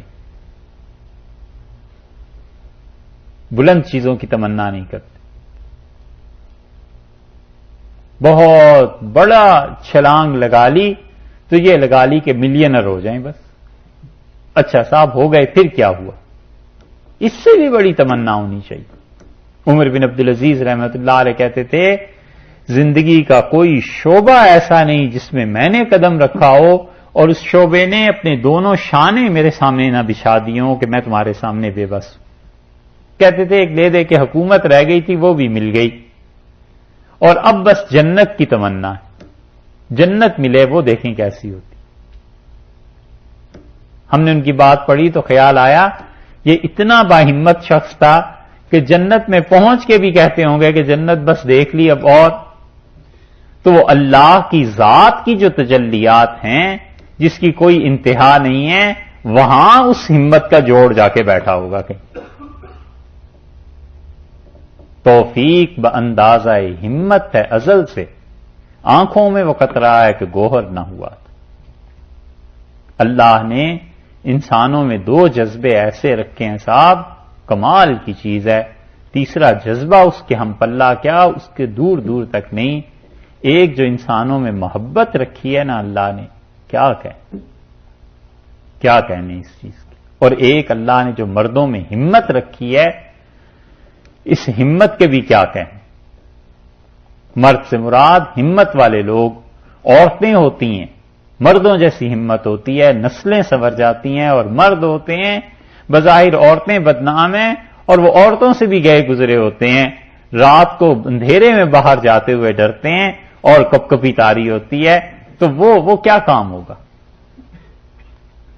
یہ ہمت بڑی چیز، اس لیے یہ جو ہے نا اللہ سے دعا کہ پروردگار اس مقام تک پہنچا دے کہ مجھ میں ارتداد کا، کفر کا شائبہ نہ رہے، خدایا تو مجھے اپنے ہاتھ میں تھام لے، بڑی چیز ہے۔ یہ ہے یہاں کہ اہدنا الصراط المستقیم، اے پروردگار سیدھی راہ دکھا۔ صراط الذین انعمت علیہم، راہ ان لوگوں کی جن پر کیا تو نے انعام۔ اس پہ ایک 5 کی فگر آپ کو نظر آ رہی ہے، جس کے نیچے چھوٹا سا 6 لکھا ہوا ہے نا؟ یہ 6 جو ہے، یہ جو چھوٹا سا لکھا ہوا ہے، یہ در حقیقت 6ٹی آیت ہے ہمارے نزدیک۔ امت میں بہت سے افراد جو بسم اللہ کو پہلی آیت نہیں مانتے نا، وہ کہتے ہیں الحمدللہ رب العالمین پہلی آیت ہے، دوسری، تیسری، چوتھی، 5ویں اور 6ٹی آیت وہ اسے یہ مانتے ہیں کہ انعمت علیہم یہ 6ٹی آیت، اس لیے وہ یہاں رکتے ہیں۔ اور رسول اللہ صلی اللہ علیہ وسلم خود بھی رکا کرتے تھے۔ ترمذی کی روایت میں آتا ہے کہ نبی کریم صلی اللہ علیہ وسلم جب ہمیں نماز پڑھاتے تھے ہر آیت پر رکتے تھے، اور اس میں ام المومنین ام سلمہ رضی اللہ عنہا کہتی ہیں کہ انعمت علیہم پڑھ کے بھی رسول اللہ صلی اللہ علیہ وسلم رک جاتے تھے۔ یہ ہم حنفیوں کی دلیل ہے کہ 6ٹی آیت یہ ہے، اور غیر المغضوب جو ہے وہ آگے 7ویں آیت۔ جہاں کہیں بھی قرآن پاک میں آپ کو یہ 5 اردو کا نظر آئے گا نا، 5 کی فکر، اس کا مطلب ہے کہ کسی نہ کسی شمار میں یہ آیت ہے۔ قرآن پاک کا شمار مختلف ہے۔ قرآن پاک کی جو آیات ہیں، ہے آپ کے یہاں؟ اس میں دیکھ لیجیے۔ قرآن پاک کی جو آیات ہیں، کوفہ والوں کا الگ شمار ہے، شام والوں کی الگ گنتی ہے، مدینہ منورہ کے قراء نے الگ گنا ہے، مکہ مکرمہ میں الگ گنا ہے۔ ہر جگہ کے قراء نے قرآن پاک کی آیات کی الگ الگ گنتی کی ہے، اور وہ سب رسول اللہ صلی اللہ علیہ وسلم سے ثابت ہے، کسی نے اپنے پاس سے کچھ نہیں کیا۔ حضرت صلی اللہ علیہ وسلم ایسے بھی پڑھتے رہے ہیں، ایسے بھی پڑھتے رہے ہیں۔ تو جو بسم اللہ کو ایک مستقل آیت مانتے ہیں، وہ صراط الذین سے لے کے وَلَضَّالِّينَ تک ایک ہی آیت مانتے ہیں۔ وہ کہتے ہیں بسم اللہ ہے 7ویں آیت، وگرنہ اگر یہاں رک جائیں تو 8 آیتیں ہو جائیں گی۔ اہل مدینہ کا قول یہی ہے، امام ورش رحمۃ اللہ علیہ کی قرات یہی ہے۔ ہمارے حنفیوں کے نزدیک انعمت علیہم پر رک جاتے ہیں۔ یہ تو تھی قرات کی یا قرآن پاک کی آیات کی بات۔ صراط الذین انعمت علیہم، راہ ان لوگوں کی جن پر اللہ آپ نے انعام فرمایا۔ اور اللہ تعالی کا انعام کس پر ہوا؟ سورہ نساء میں اللہ نے کہا ہے کہ وَمَن يُطِعِ اللَّهَ وَالرَّسُولَ، اور جو اطاعت کرے اللہ کی اور اس کے رسول صلی اللہ علیہ وسلم کی، فَأُولَئِكَ مَعَ الَّذِينَ أَنْعَمَ اللَّهُ عَلَيْهِمْ، تو ہم اسے رکھیں گے یا وہ رہے گا ان لوگوں کے ساتھ جن پہ اللہ نے انعام فرمایا۔ اور انعام اللہ نے کیا کیا ہے کہ من النبیین والصدیقین والشہداء والصالحین، اور فرمایا ہے کہ 4 طبقے تھے۔ سب سے پہلے انبیاء علیہ الصلوۃ والسلام، اور دوسرے درجے میں فرمایا صدیقین، اور تیسرے میں فرمایا شہداء، اور چوتھے میں فرمایا صالحین۔ ان 4 طبقوں پہ اللہ کا انعام ہوا ہے۔ انبیاء علیہ السلام تو آپ جانتے ہیں۔ صدیق وہ آدمی جس کی فکر کی قوت اتنی بلند ہو کہ اپنی فکر کے اعتبار سے وہ اللہ کی مرضی اور رضا کو پہچانے، وہ صدیق، اور شہید جس میں عمل کی قوت غالب ہو، اور صالح جسے دونوں سے کچھ کچھ حصہ ملا۔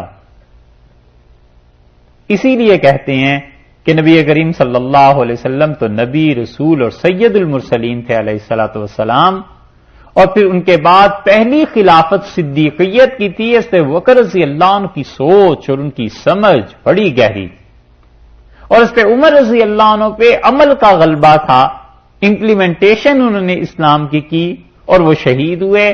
اور اس پہ عثمان رضی اللہ عنہ جو تھے وہ صالح تھے، انہیں حضرت ابوبکر رضی اللہ عنہ کی فراست کا بھی حصہ ملا، اور اس پہ عمر رضی اللہ عنہ کے عمل کا جذبہ بھی ملا۔ تو وہ اس طرح سے بھی کہتے ہیں۔ تو 4 گروہ ہوئے۔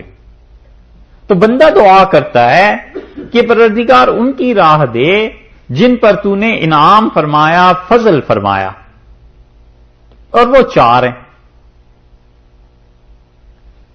اس سے معلوم ہوتا ہے کہ ہدایت کے 2 سلسلے ہیں، ایک اللہ کی کتاب اور ایک وہ افراد جن کو اللہ نے ہدایت دی۔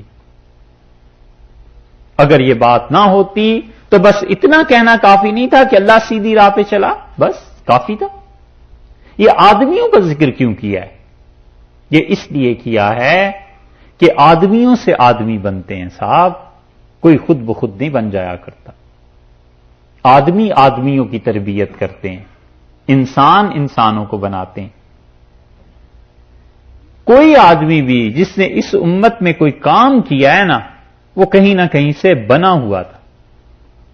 اسی لیے جو لوگ کہیں کے بنے ہوئے نہیں نہ ہوتے، اور کسی سے انہوں نے پڑھا نہیں ہوتا، کسی کی صحبت اور تربیت میں نہیں رہے ہوتے، ان پر دین کے معاملے میں اعتماد بڑی خطرناک چیز ہے۔ خود بھی ڈوبتے ہیں، دوسروں کو بھی لے ڈوبتے ہیں۔ اور جو کہیں گئے ہوئے ہوتے ہیں، بنے ہوئے ہوتے ہیں، کہیں جوتے سیدھے کیے ہوتے ہیں، بلکہ کھائے ہوتے ہیں، اور استری ہوئی بھی ہوتی ہے نا، تو پھر پتا چلتا ہے کہ اس آدمی کو واقعی اللہ کے ساتھ تعلق ہے، اور پھر جا کر زبان میں تاثیر پیدا ہوتی ہے، اور پھر جا کر کہیں تقوی عمل میں پیدا ہوتا ہے، وگرنہ بڑی مشکل۔ اسی لیے اللہ نے یہاں ذکر کیا کہ وہ ہم سے مانگتا ہے تو کہتا ہے اللہ سیدھی راہ دے، بات ختم ہو جانی چاہیے تھی، لیکن آگے یہ بھی سکھایا کہ یوں کہو کہ اللہ ان کی راہ جن پر تو نے انعام فرمایا ہے۔ یہ ہے بات۔ حتیٰ کہ بہت سے لوگ جنہوں نے اپنے مشائخ کی صحبت نہیں پائی ہوتی اور ان کے ساتھ رہے نہیں ہوتے، اور صرف چند دن ذکر اذکار کر کے خلافتیں اور ایسی چیزیں مل جاتی ہیں، محققین ان کو بھی اس درجے میں نہیں رکھتے، اور وہ کہتے ہیں کہ اپنے شیخ کے ساتھ نہیں رہا، ان کی صحبت میں نہیں رہا، اس کا کچھ اعتبار نہیں۔ آپ کے مسائل اور ان کا حل ایک کتاب ہے نا مایوس لدھیانوی صاحب کی، اس کی 10ویں جلد آپ پڑھیے گا، آپ کو اس سے ہماری اس بات کا اندازہ ہوگا کہ جو لوگ محض ذکر اذکار پہ خلافتیں دے دیتے ہیں نا، اور جو اپنے مشائخ کی مجلس میں اور صحبت میں نہیں رہے ہوتے، یہ کمی کتنی دور لے جاتی ہے، کیونکہ انہوں نے کسی آدمی کو دیکھا نہیں ہوتا۔ اور اللہ نے انسان کے نفس میں یہ بات رکھی ہے کہ انسان کا نفس سیکھتا ہے۔ بچوں کو کبھی آپ نے غور کیا ہے کہ بچہ گھر میں آ کے کبھی کبھی ایک خاص انداز سے بولنے لگتا ہے، تو ماں باپ سمجھ جاتے ہیں کہ اچھا یہ فلاں ٹیچر جو اس کا ایسے بولتا ہے، یہ ایسے بولنے لگا ہے۔ ہم سب پہ یہ دور گزرا ہے۔ اسی لیے ادارے چلتے ہیں بڑی شخصیات سے کہ بچوں کو ایک نمونہ چاہیے ہوتا ہے، نمونہ دیکھ کے بچہ اپنے آپ کو بناتا ہے۔ ایسے ہی ہے نا۔ اسی طرح جب انسان اللہ کے اچھے بندوں کی صحبت میں رہتا ہے تو دیکھ کے نفس اس کا محبت جتنی ہوتی ہے وہ چراتا ہے، اس چیز کو سیکھتا ہے کہ کیسے کرنا ہے، کیسے بولنا ہے، کیسا ادب ہے، کیسا احترام ہے، بیٹھنا کیسے ہے۔ یہ سب چیزیں تربیت پھر اس طرح ہوا کرتی، سمجھے؟ یہ چیز ہے کہ بندہ کہتا ہے اللہ راہ ان لوگوں کی جن پہ تو نے انعام کیا ہے۔ غیر المغضوب، نہ راہ ان لوگوں کی غصہ ہوا علیہم ان پر، والضالین اور نہ راہ ان لوگوں کی جو گمراہ ہوئے۔ پہلی بات تو اس میں یہ ہے کہ کیا یہ دو جماعتیں ہیں، تین ہیں یا ایک ہی ہے؟ اور دونوں طرح ترجمے کیے گئے ہیں۔ ایک ترجمہ یہ کیا گیا ہے کہ خدایا راہ ان لوگوں کی جن پر تیرا انعام ہوا، اور وہی لوگ نہ ان پر تیرا غضب ہوا نہ وہ گمراہ ہوئے، موت تک وہ ہدایت کی راہ پر قائم رہے۔ تو یہ تو ایک ہی ترجمہ ہو گیا، ایک ہی جماعت ہو گئی۔ اور بعض حضرات اسے دو کرتے ہیں، وہ کہتے ہیں کہ صراط الذین انعمت علیہم، اللہ ان لوگوں کی راہ جن پر تو نے فضل فرمایا ہے، نہ ان لوگوں کی راہ، نہ کہ ان لوگوں کی راہ جن پر غضب ہوا اور جو گمراہ ہوئے۔ تو دو جماعتیں الگ الگ ہو گئی، دونوں طرف اکابر ہیں، دونوں طرف مفسرین گئے ہیں، کوئی ایسی بات نہیں۔ دوسری بات اس میں یہ سوچنے کی ہے کہ غضب کس پر ہوا اور گمراہ کون ہوئے۔ عام طور پہ لکھا ہوا ملے گا کہ یہودی مراد ہیں غضب جن پہ ہوا، اور عیسائی مراد ہیں جو گمراہ ہوئے۔ لیکن محققین نے اس کی تصریح کی ہے، وہ کہتے ہیں رسول اللہ صلی اللہ علیہ وسلم نے بھی اگرچہ یہ فرمایا ہو تو ایک مثال کے طور پہ ان دو قوموں کا ذکر کیا ہے، وگرنہ بہت سے ان کے علاوہ بھی قومیں ہیں جو گمراہ ہوئی اور جن پہ غضب۔ اور امام رازی رحمت اللہ علیہ نے بڑی اچھی بات لکھی ہے۔ رازی کہتے ہیں کہ ہر وہ قوم جس کے عقیدے میں تو تھوڑی بہت سلامتی کچھ ہو لیکن عمل کے اعتبار سے گمراہ ہو، وہ ہیں جو مغضوب میں داخل ہیں، جن پہ غضب ہوا۔ اور جن لوگوں کے عقیدے برباد ہو گئے اور عمل کیسے ہی اچھا ہو، وہ ہیں ضالین میں۔ بس اس معیار پہ قیامت تک جتنے آتے رہیں سب حل ہوتے رہیں گے کہ جن لوگوں کا عقیدہ تو درست تھوڑا بہت لیکن عمل میں گمراہی آ گئی، جیسے یہودی اب تک بھی بہت سی چیزوں کو مانتے ہیں لیکن عمل دیکھ لو، اور جیسے عیسائی کہ ان کا عمل اچھا مگر عقیدہ دیکھ لو کیسا، علیہ باللہ۔ تو یہ امام رازی رحمت اللہ علیہ نے اس کی تقسیم کی۔ اور آخری بات ہیں تو بہت سی باتیں، لیکن آخری بات دیکھیے فرق کیا ہے۔ اللہ تعالی نے فرمایا ہے کہ راہ ان لوگوں کی جن پر آپ نے انعام کیا، سمجھیے گا، راہ ان لوگوں کی جن پر آپ نے انعام کیا، نہ ان لوگوں کی راہ جن پر غضب ہوا اور جو گمراہ ہوئے۔ فرق آ گیا نا؟ یہ نہیں کہا کہ جن پر تیرا غضب ہوا، جو تیری طرف سے گمراہ ہو گئے، نہ، یہ دونوں صیغے جو ہیں مغضوب اور ضالین، اس میں اللہ تعالی نے اپنے ساتھ اس کی نسبت نہیں کی۔ اور انعمتا میں ہمیں سکھایا کہ ہم انعام کی نسبت اللہ کی طرف کریں کہ اللہ جن پہ آپ نے انعام فرمایا۔ اس لیے مفسرین کہتے ہیں، اور خاص طور پہ نصفی رحمت اللہ علیہ نے اس کو لکھا ہے، نصفی کہتے ہیں کہ اس کا مطلب یہ ہے کہ اللہ کا انعام، اللہ کا فضل، اس کی رحمت ہر ایک کے شامل حال ہے۔ تو بندہ کہتا ہے خدایا جن پہ تو نے انعام کیا۔ اور اللہ تعالیٰ کا غضب اور گمراہی ایسی چیز ہے کہ خدا نے اپنی طرف اس کی نسبت نہیں کی، کیونکہ اس کی رحمت کی شان بڑی بلند ہے، اس کی رحمت بہت وسیع، اس لیے غضب اور ضال یہ دونوں کو اپنے ساتھ نہیں لگایا۔ اس کے بعد ایک لفظ سکھایا آمین۔ آمین کا مطلب یہ کہ اللہ قبول فرما لے۔ رسول اللہ صلی اللہ علیہ وسلم سے پڑھا کرتے تھے، اور آمین اور وہ اعوذ باللہ یہ دونوں قرآن پاک میں شامل نہیں ہیں، بندہ اپنے پاس سے اس کو کہتا ہے، چونکہ حدیث میں یہ آیا۔ یہ سورہ فاتحہ کی دعا ہے، یہ سنگولر ہے یا پلورل ہے؟ مطلب جب آپ دعا کرتے ہیں یا اپنے لیے کرتے ہیں یا ساری امت کی؟ یہ بھی بات ہے۔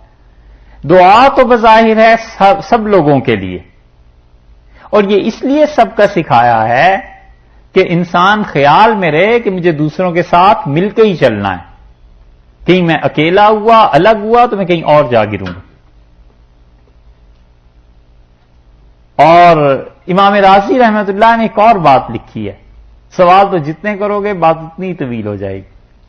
امام رازی رحمت اللہ نے لکھا ہے کہ بندہ یہ عرض کرتا ہے کہ پروردگار ہم سب کو راہ دے دے، ہم سب تیری عبادت کرتے ہیں، ہم سارے کے سارے، اور پھر نماز میں یہی پڑھتا ہے۔ تو امام رازی رحمت اللہ علیہ کہتے ہیں گویا کہ، یعنی یہ ایسے ہی ہے، گویا کہ بندہ یہ سوچتا ہے کہ پتہ نہیں میری نماز قبول ہو یا نہ ہو، پتہ نہیں میری دعا سنی جائے یا نہ سنی جائے، تو سب مل کے اس بات کو مانگتے ہیں، اگر کسی ایک کی بھی سن لی گئی تو میں بھی اس میں شامل ہو ہی جاؤں گا۔ تو اس لیے بجائے واحد کے صیغے کے جمع کے صیغے استعمال کیے گئے۔